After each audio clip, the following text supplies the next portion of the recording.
ಕರೆ ಹೇಳ್ರಿ ಸರ್, ದುಡ್ಡೇ ಕಮ್ಮಿ ಇದ್ರಿ ನೀವು 100%. ಹೌದ್ರಿ? Compared to other politicians. Okay okay, point to be noted. ನಾನು ಹೇಳ್ಬೇಕಲ್ಲ, ಹೌದು ಹೌದು. ಅಲ್ರಿ ಒಂದೊಂದು ಇಲೆಕ್ಷನ್ ಒಂದೊಂದು ಆಸ್ತಿ ಮರೇನಿ, ಮತ್ತೆ ಅಲ್ಲಿ ಹಂಗ ರೊಕ್ಕಿದ್ರೆ ಮತ್ತೆ ನಾಯಕ್ ಮಾರ್ಬೇಕಿತ್ತು. ಹಂಗಂತೀರಿ? ಇವತ್ತೆಲ್ಲ ಕೋಟ್ಗಟ್ಲೆ ಹಾಕು. ಜನ ನಿಮ್ಮನ್ನ ಆಸ್ತಿ ಅನ್ಕೊಂಡ್ರಿ ಸರ್? ನಾ ಜನರು ನನ್ನ ಆಸ್ತಿ ಅಂತ ತಿಳ್ಕೊಂಡಿನಿ. ಈ ಗ್ಯಾರಂಟಿ ಯೋಜನೆಗಳು ಬಹಳ ಸದ್ದು ಮಾಡಿತು, ಸುದ್ದಿ ಆಯ್ತು. ನಿಮ್ಮ ಕ್ಷೇತ್ರದ ಜನರಿಗೆ ಈ ಗ್ಯಾರಂಟಿ ಯೋಜನೆಗಳು ಎಷ್ಟು ಸಮರ್ಪಕವಾಗಿ ತಲುಪ್ತಾ ಇದಾವೆ ಅನ್ನೋ ಇನ್ಫಾರ್ಮೇಶನ್ ತಮಗಿದೆ? ನನಗಿದೆ ಅಲ್ಲ, ನಮ್ಮಲ್ಲಿ more than 80% ಗೃಹಲಕ್ಷ್ಮಿ ಯೋಜನೆ ಪ್ರತಿ ತಿಂಗಳ 2,000 ರೂಪಾಯಿ ಮುಟ್ತಾ ಇದೆ. ಈಗ 2 ತಿಂಗಳದ್ದು ಬಿಡುಗಡೆ ಆಗಬೇಕು, ಮುಂದೆ ವಾರ ಬಿಡುಗಡೆ ಆಗತ್ತೆ. ಮಾನ್ಯ ಸಪ್ಲಿಮೆಂಟ್ರಿ ಬಜೆಟ್ ಕ್ಲಿಯರ್ ಆಯ್ತು. ಆಮೇಲೆ ಈ ಶಕ್ತಿ ಯೋಜನೆ, ಹೌದು, ಬಸ್ಗಳಲ್ಲಿ ಹೆಣ್ಮಕ್ಳು ಓಡಾಡಕ್ಕೆ ಸ್ವತಂತ್ರ ಕೊಟ್ಟು ಬಸ್ ಫುಲ್ ಆಗೈತಿ, ತೊಂದರೆ ಆಗತ್ತೆ ಅಂತ ಎಲ್ಲ ಹೇಳಿದ್ರು ಕೂಡ ಎಷ್ಟು ಬಸ್ ಬೇಕು ಅವ್ನು ಹೆಚ್ಚು ಮಾಡಿಬಿಟ್ಟಿವಿ ನಾವು. ನಮ್ಮಲ್ಲಿ ಆ ಸಮಸ್ಯೆನೂ ಇಲ್ಲ. ಮತ್ತು 5 ವರ್ಷ ಒಂದು ಬಸ್ ತೊಗೊಂಡಿರಲಿಲ್ಲ ಅವರು. ಇವತ್ತು ನಮ್ದು ಒಂದೊಂದು ಡಿಪೋಗೆ 11 ಬಸ್ಸು 12 ಬಸ್ಸು ಕೊಟ್ಟರು. ನನಗೆ 3 ಡಿಪೋ ಬರ್ತಾವೆ. ನವಲಗುಂದ, ಹುಬ್ಳಿ 2, ಆಮೇಲೆ ಧಾರವಾಡ ಪ್ಲಸ್ ಸೌದತ್ತಿ, ಈಚೆ ಕಡೆ ಗದಗ.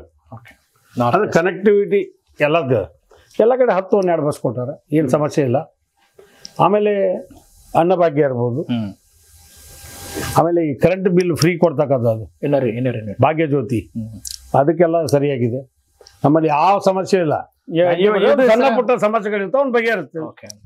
ಯುವ ನಿಧಿಗೆ ಸಂಬಂಧಪಟ್ಟ ಹಾಗೆ ಯುವ ನಿಧಿಗೂ ಅದು ಏನ್ ಡೇಟ್ ಫಿಕ್ಸ್ ಮಾಡಿದ್ವಿ, ಆ ಡೇಟ್ ಎಲ್ಲರಿಗೂ ಬರ್ತದೆ, ಏನ್ ಸಮಸ್ಯೆ ಇಲ್ಲ. ಓಕೆ, ಅಂದ್ರೆ ಸಣ್ಣ ಪುಟ್ಟ ತಾಂತ್ರಿಕ ದೋಷ ಇದ್ರೆ ಅದನ್ನ ಕೆಲವು ಟೆಕ್ನಿಕಲ್ ಬರ್ತಾವೆ. ನೀವು ಜನಸಂಪರ್ಕ ಮಾಡ್ತಿರಲ್ರಿ ಸರ್, ಏನೇನ್ ಸಮಸ್ಯೆ ಬರ್ತಾವ ನಿಮ್ಗೆ?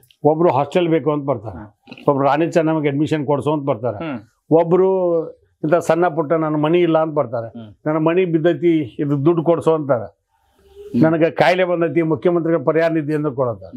ನಾನು KMC ಅಂತ ಹುಬ್ಬಳ್ಳಿ ಹೋಗಿದೆ, ಕೆಲವು ಮಂದಿ ಅಲ್ಲಿ ಕಳ್ಸಿದ್ರೆ ಒಬ್ಬ PN ಅಲ್ಲೇ ಇಟ್ಬಿಟ್ಟೇನಿ ರೆಗ್ಯುಲರ್ ಆಗಿ. ಯಾರು ನಮ್ಮ ಕ್ಷೇತ್ರದಾಗಿದ್ದು ಹೋಗಲ್ಲ ಅವ್ರು ಇಮಿಡಿಯೇಟ್ ಆಗಿ ತೋರಿಸ್ಬೇಕು, ಅಟೆಂಡ್ ಮಾಡ್ಬೇಕು, ಅವ್ರಿಗೆ ಏನು ಅನ್ಕೊಳ್ಬೇಕು ಎಲ್ಲ ಮಾಡಿ ಕಳಿಸ್ಬೇಕು. ಓಕೆ, ಹಿಂಗೆ ಸಾರ್ವಜನಿಕವಾಗಿ 100 ಸಮಸ್ಯೆ ಬರ್ತಾವ, ಆ ಸಮಸ್ಯೆನ ಬಗೆಹರ್ತೀವಿ. ಕೆಲವು ಮಂದಿ ಅಂತಾಮ್ರ ಜಗಾಡ್ ಮಾಡಿ ಬಂದೀವಿ ಅಂತಾರೆ.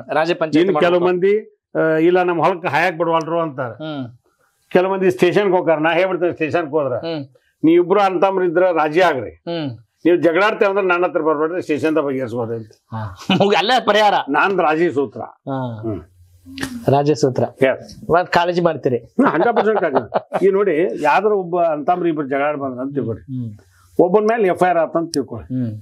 ಆ FIR ಇನ್ನೊಬ್ಬ ಕ್ಲೋಸ್ ಇರ್ತಲ್ಲ, MLA ನಿನ್ ಮೇಲೆ FIR ಮಾಡಿಸಿದ್ರ ಅಂತ ಸೀದಾ ಹೋಗಿ ಅಂತಾರ 100%. ಅದಕ್ಕೆ ರಾಜಿ ಮಾಡಿಸ್ಬಿಟ್ರೆ ಅವತ್ತೊಂದ್ ದಿವ್ಸ ನಮ್ಗೆ ಬೈಕೊಂಡು ಹೋಗ್ಬೋದು, MLA ಚಲೋ ಮಾಡ್ರ ಅಂತ ಅಂತಾರ. ಆಮೇಲೆ ಅವ್ರ ರಿಸಲ್ಟ್ ಚಲೋ ಇರ್ತೈತಿ ಅಂತೀರಿ? ಅಲ್ಲ, 100% ರಿಸಲ್ಟ್ ಚಲೋ ಇರ್ತದೆ. ಕನೆಕ್ಟ್ ಕರ್ನಾಟಕ, ಇದು ನಿಮ್ಮ ನೆಟ್ವರ್ಕ್.